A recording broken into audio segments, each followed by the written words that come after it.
What has you most excited about this team's prospects this upcoming season? The number one addition, it's not players, it's not draft picks, it's not even the fourth place schedule. It's the coaching additions. The fact that you brought in Robert Saleh, who I think most in the NFL consider to be a top 5 defensive coordinator, and replace Nick Sorensen, who he's gone. I'm going to say this on your show. I hope this is cool.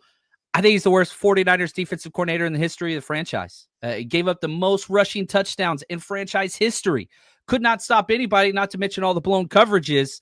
That is the biggest addition. And you can throw in a bonus there, Brant Boyer, the special teams coordinator coming in for Schneider. I think that's huge. And even today, we're seeing even more of this overhaul of the special teams units, whether it's kicker, long snapper, punter, specialist, doesn't matter. The coaching addition, I think, is the biggest impact because finally you're going to get back to solid, simplistic defense. Robert Saleh runs a very simple scheme where you don't have to worry about coverage bust every single game. You can actually guard a bunch trips, which I don't think there was one game last year that we successfully, covered bunch trips. Starting at week 2 against Minnesota, Kevin O'Connell took Sorensen to the woodshed, and everybody just copy and pasted his game plan on third downs, and we could never stop it. So I'm excited about just having an adequate defensive coordinator that can put together a solid game plan and execute on a consistent basis with Robert Saleh. That would almost be where I start my list as well. Saleh and Boyer, to me, are just, I know this is a Harbaugh phrase, but trusted agents. And I didn't think Nick Sorensen was a trusted agent. Again, I was in the room with him. The man did not really command the room. If you can't command a room full of dorky people who cover in the press, I don't know how well you do in front of a football team. I also felt like last year, Kyle Shanahan got writer's block, the coaching equivalent of writer's block, and the pen that gives him the ink to write the chapters that I think he's so good at writing is back in Christian McCaffrey. And this is a huge, if healthy, I think this is one of the best players in all of football, and it's always out of sight, out of mind. And I think that we diminished and forgot the impact that this guy had because Kyle Shanahan was running a pretty successful football team before Christian McCaffrey. And then this guy is the skeleton key that unlocked the 49ers' best offense and matrix that we have seen. Just having Christian McCaffrey back, I don't think that we can highlight that enough. And if he's really healthy and just 90% of who he used to be, that's still better than 90% of all playmakers in this league. I am curious. There were a lot of ifs there. You know what I mean? And I think this is where 49ers fans are because Christian McCaffrey was out there breaking Jerry Rice type records with the touchdowns every single game. And just what could he not do, whether it was receiving, rushing, just so consistent. Can you get that back? We saw him for 3 games last year, but not really himself. And then we finally get to that Buffalo game and it's like, oh, you started to see the explosiveness. You started to see all that stuff. And then he got injured again. So can he be what he was? And you got to remember, the 49ers have Christian McCaffrey signed for not 1 year, not 2 year, but 3 more years. What is that going to look like? Is there going to be any type of load management whatsoever? I doubt it. If Christian McCaffrey's healthy, do you fully expect Kyle Shanahan to just say, hey, Christian McCaffrey, you're playing 98% of plays like you were pre-injury? He's got to have some coaching discipline. He has to. He has to get this player off the field, especially in matters in downs and distances that no longer are determining the outcome of the game. Like he can't be out there unless it's a high leverage snap. Yeah, and I mean, we've seen this where, Nick Bosa's out there, you're up 21 points in the fourth quarter with 5 minutes left. Like that is just they're one of my critiques, and I'm a very big fan that Kyle Shanahan is the coach of the 49ers, but I hate how he allows players to dictate their own playing time. I think that is one, you're missing out on solid reps for the development of guys that don't get playing time, and 2, you are risking injury in that situation. But yeah, I don't. Christian McCaffrey's almost everything. And we even saw Brock Purdy get away from checkdowns when Christian McCaffrey was. We would see Jordan Mason wide open staring at Brock Purdy uncovered, and like Brock Purdy just couldn't see him. So I'm hoping that, with bringing back Christian McCaffrey, the check down, the efficiency, the red zone, that was the major red flag of the offense last year. Is Christian McCaffrey enough to kind of remedy all of those major flaws in this offense? Man, I sure hope so. Like and subscribe, our good friends, to not only Damon Bruce Plus. If you're watching over on John's channel, boy, I'd appreciate you coming over here, hitting like and subscribe, and vice versa. If you're watching on Damon Bruce Plus, you run over to 49ers Rush YouTube page. You like and subscribe over there as well. What we like the most, what has piqued our interest, what are you worried about? What's the one incomplete as we head into 2025 that has you up at night? It's the depth. There's not depth. And I'm 100% okay with the youth movement. I'm okay with 11 draft picks and paving a way for these rookies to step in and compete, which we haven't seen with the 49ers. They usually redshirt rookies. Yeah. That luxury is out the window. You literally sat out free agency and didn't sign anybody. And you saw player after player leave. I'm okay with that. I really thought that they missed a major opportunity in getting some role players in, some depth piece players in at the defensive line, at the cornerback spot. I don't think that they addressed that. And so even if you have a 50% hit rate with this rookie class, which would be Hall of Fame worthy, like you did it last year. Like you look at, last year's draft class for the 49ers, you got like 4 to 5 starters, A+. You have to do that again. And even if you do that again, if there's 1 or 2 injuries at the defensive tackle room, at the defensive end room, at the cornerback room, man, you're going to be in dire straits really, really quick. So right now, you look at the starters and you look at the 11 on defense, 11 on offense, the projections, it's beautiful. However, football has a 100% injury rate. And if you have a couple of those injuries, which the 49ers are kind of notorious for, I do not believe that they have the depth built in to be able to withstand that. I'm a little concerned because you are shy a lot of positions after you get past that first kind of starter level. Yeah, I don't think 49ers fans understand how critically important Jawan Jennings' health is to this season going to the playoffs or not. Like if that guy were to bow out, he's often overlooked and underrespected when we're talking about really good wide receivers in the league. I think he's a good player.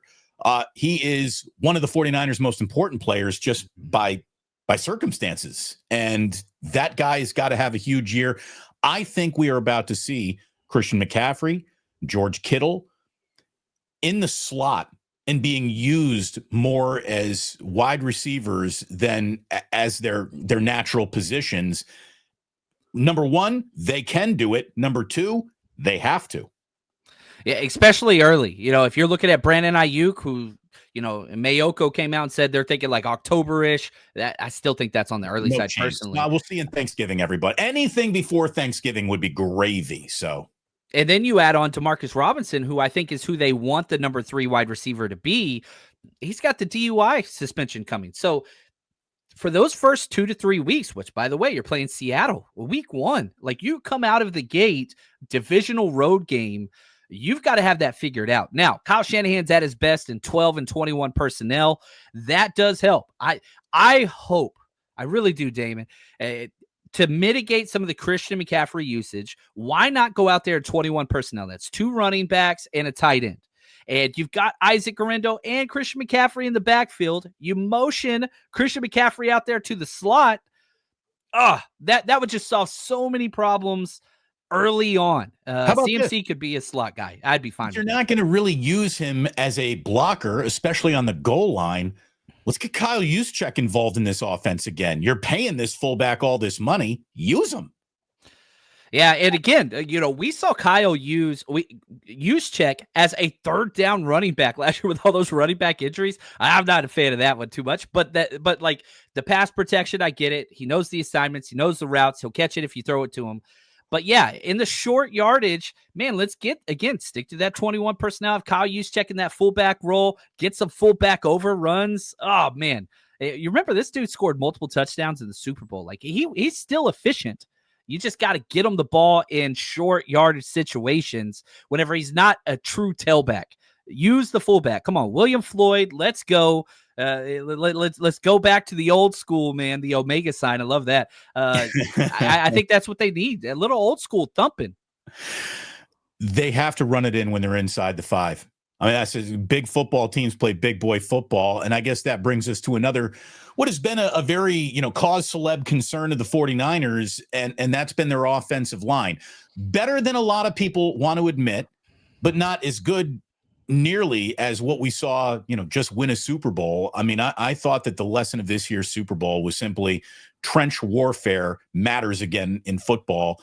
And the 49ers clearly took the note defensively by the way they went about their draft. But beyond that, I mean, there is Trent Williams back, hopefully healthy. And guys, let's get our shit together seems to be the way they're going to go about building this offensive line again. They were a middle-of-the-road offensive line. They were not objectionably offensive at what they did. They didn't have the right running backs to hit the holes, but they really did create a good win rate at the line of scrimmage. Just guys didn't do much with it. I'm a little bit worried, but I'm also like, I think I'm talking myself into just letting it happen before I declare it a failure before we even get going. Like I'm the guy who thinks Colton McKivitz is actually a little bit better than a lot of people want to give him credit for. I'm with you there. I think the right tackle position in the NFL is the most devoid of talent of all 22 starters, offense, defense. There's just not a lot of good right tackles. There really isn't. And we saw what happened to Jalen Moore. He gets $15 million a year to the Chiefs. I think Colton McKivitz is going to get more than that next year. But the approach that the 49ers are taking with the offensive line, Bruce, is, man, we're going to get a lot of bodies. And so, like, I talked about depth being a concern. There are bodies on the offensive line. I think you have 4 legitimate contenders for that left guard spot. Ben Barch, Spencer Burford, not Colton McKivitz, the other longtime draft pick, and you've got Connor Colby, who they just drafted. Nick Zakelj is who I was referencing a while ago. So, like, you've got, like, who's going to win that job? I think they want it to be Ben Barch. He's on a 1-year, $1 million deal. So, like, where is the faith or confidence in this? We've got a lot of bodies. Now, the Kyle Shanahan offensive line and Chris Forster buys into this philosophy as well. It's very O-line friendly. If you can move and you have the athleticism, we can make up for a lot of your power or strength concerns. Think about Jake Brendel, probably worst play strength of any center the past decade of the 49ers, but he is very, very athletic. And so they're just saying, look, our scheme, the play action boots, we're going to get it on short third down yardage. That's going to make up for a lot of our inefficiencies. But you do see, you talked about, the Eagles just won the Super Bowl. Well, they go out and they draft not 1, not 2, but 3 offensive linemen in the draft. You look at the Lions, they draft 2 more offensive linemen. They're returning all starters. Some teams put a priority on the offensive line. The 49ers are not one. The 49ers are the only franchise in the NFL that have not drafted a tackle or a center in 3 consecutive drafts. Wow. I never even, I did not know that. That's, it's embarrassing. So is that the blind spot? Is that the blind spot of the Shanahan regime? And will that ultimately be the reason why this team isn't just keeping up with trends? I think, and John Lynch even talked about this. Well, there was a tackle we were going to get, but the Raiders took 2 offensive tackles right before them in the draft. The 2 picks ahead of them. Raiders had back-to-back picks, and I don't remember the tackles off the top of my head, but I think that one of my draft axioms is that quarterbacks, offensive tackles, and defensive ends always get pushed up the draft. And so whenever other teams have such a premium that they place on offensive tackles, and then you have the 49ers that are just kind of like, meh, they're not going to be there whenever it's your turn to pick on the board because the 49ers just don't value the position like other teams do. They put a premium the other teams do. And that's, I don't think that, the 49ers went into this draft saying 3 consecutive years, guys, no centers, no tackles. Let's keep it going. But these other teams put such a high priority on those spots.